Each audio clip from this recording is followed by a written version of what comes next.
Hi guys, what's up? In this video we are going to be looking at my most recent performance in the Solo Reload Victory Cup. Anyways, here is my match history and let's get into it.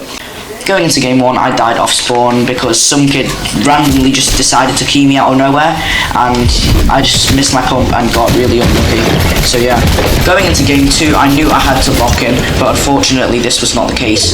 Although it was marginally better with me getting at least some points and me landing on this guy's head and getting a kill.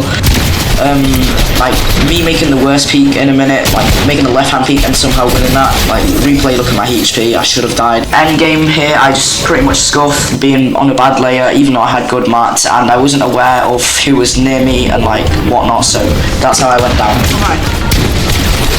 My third game, I knew I had to lock in and I actually didn't die, besides when I actually died, but I was pretty scuffed with no mobility, dying just before endgame. Game 4, I died to this Spider-Man skin who we both got jump scared by each other just before reboots ended, luckily, and then I died right after to this other person. And then here I got a bit greedy, I was trying to shoot some kid, no mats, nothing, and then like full shambles, he just keyed me and I won. Game 5, not good either, it was mid at best, with me only having 51 points and like an hour into the tourney. Got a lucky kill here because we both missed and then I hit him for a max right after. My gosh! I actually end up dying to full damage here, which is pretty embarrassing, I know, because I decided not to pop the fizz and then I couldn't build there for some reason and I went back, got my loot and stuff, and then I'm pretty sure I end up going down around here. This guy just jumped in my box when there. I hit him for a max and then I forgot to switch weapons and then I land center and storm here and then this guy ends up keying me because good positioning and stuff. Ran out of builds and then he just sprays through and then yeah. Into game 6, it was actually my best game besides my last one, and this is pretty much, I nearly won this, but I kind of sold. On the other hand, I was in zone here, like give this guy a nice awareness check, get a full refresh, like yeah, and then here I'm full I don't know why I didn't use horns here, but pretty much I boxed him up, wasn't my ramp, and then just had 50-50 and I ended up going down because my pump hit 46 headshots on me.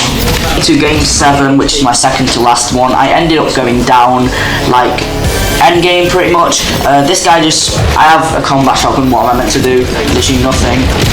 I end up going down to this guy, yeah. And I've got the worst shot. Top 13 here with 1 kill, giving like some guy who boxed above me and an awareness check or something, because look, like right here, I was gonna go rotate, I saw this kid land on me, I was like, why not go for a refresh, you know, even if it's just Cypher mats or something, just pump him, like yeah, here my dad being a great IGL there, like coaching me and stuff. Here I get fizz off him, and then like here I shock and I get scuffed by this hill and the other thing, I can't build and then I just end up going down. I sold that, to be fair. Why is that happening? Going into my final game, I knew I couldn't qual, but I had to try my best anyway. It was also a pretty nice game, one of the best. Here I would end up going down to this guy who first tried phased because of the momentum, and then he's one shot. It's actually one shot. I don't know about if he was one, but I ended up making end game again pretty much, giving this guy another awareness check, which is the only thing I'm probably good at, and then getting a full refresh at a top 5 situation. If you all came from a short, this is where I started to sell it a bit. Not here, but like in a few seconds. I should have put a floor there as well, like on top of me, because like while I was sorting my inventory I died. I could have won that. Thank you for watching and I'll see you in the next one.